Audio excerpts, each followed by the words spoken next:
U.S. President Barack Obama's efforts to engage Africa assembled the largest summit of African leaders ever held in Washington.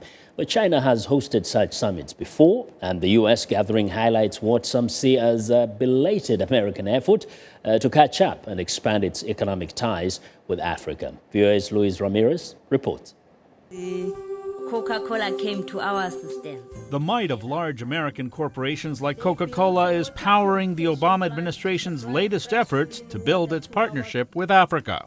The company at the summit announced it's boosting its investment by $5 billion in safe water and other programs.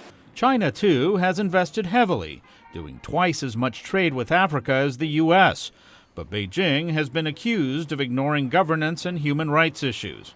President Obama announced $14 billion of American corporate investment at the Africa summit, but indicated the United States will have a different approach. Capital is one thing.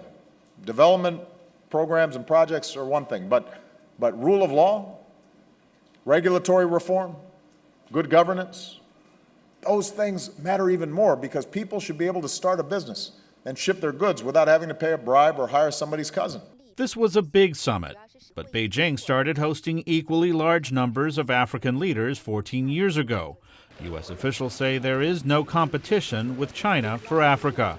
Analyst Richard Downey agrees. I think at heart the U.S. and China have mutual interests in Africa. They're both interested in peace and stability and security because that's the best environment in which to grow markets and do business. He says the U.S. seeks a new kind of engagement. The U.S. has traditionally focused very much on development issues, on tackling some of the big public health crises in Africa, such as HIV, AIDS, and trying to resolve some of the most persistent conflicts. So it's really focused a lot on the downsides, the problems of Africa, rather than the upside, the economic opportunities that China's focused on.